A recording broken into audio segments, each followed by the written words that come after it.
সাংবিধানিক যে ব্যবস্থা, এখানে আমরা একটা আমাদের জায়গা থেকে যে বিষয়টি তুলে ধরেছি এবং জোর দেওয়ার চেষ্টা করেছি, জাতীয় সাংবিধানিক কাউন্সিল গঠন, ন্যাশনাল কনস্টিটিউশনাল কাউন্সিল, সংক্ষেপে এনসিসি। আমরা বিগত সময়গুলোতে দেখে এসেছি যে নির্বাহী বিভাগ তার জায়গায় একচ্ছত্র পুরো রাষ্ট্র পরিচালনার আধিপত্য ছিল এবং অন্যান্য যে বিভাগগুলো সেগুলোর উপরে একচ্ছত্র আধিপত্য বিস্তার করত।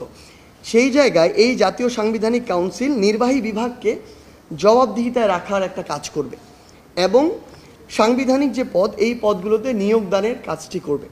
আমরা এই জায়গায় দ্বিকক্ষ বিশিষ্ট আইনসভার কথা বলেছি, যেখানে আমাদের যে নিম্নকক্ষ সেটি হবে আমাদের আসন ভিত্তিক এবং আমাদের যে উচ্চকক্ষ সেটি হবে ভোটের আনুপাতিক হারের ভিত্তিতে।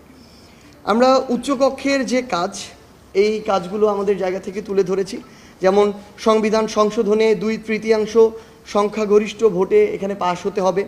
নিম্নকক্ষে যে উত্থাপিত বিলগুলো থাকবে সেগুলো এখানে পর্যালোচনা হবে, সুপারিশ হবে। আন্তর্জাতিক চুক্তির ক্ষেত্রে এই উচ্চকক্ষের একটি অনুমোদন লাগবে এবং সরকারি যে সংস্থাগুলো, এই সংস্থাগুলোর কার্যক্রম এই উচ্চকক্ষ মনিটরিং করবে।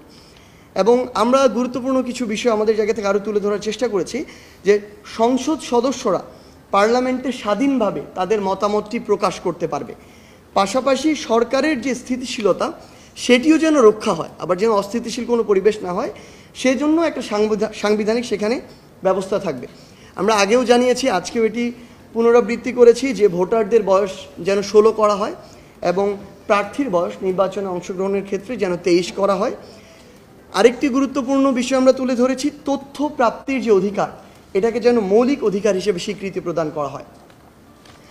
নারীর ক্ষমতায়নের ক্ষেত্রে এবং প্রতিনিধি বৃদ্ধির ক্ষেত্রে আমরা সরাসরি 100 আসনে নারী সংসদ সদস্যের কথা বলেছি এবং সংবিধান সংশোধনে যে গণভোট, এখানে আমরা একটা বিষয় তুলে ধরেছি। দেখুন, নর্মালি যারা সরকারে নির্বাচিত হয় দেখা যায় তারা 35-40% ভোট পায়।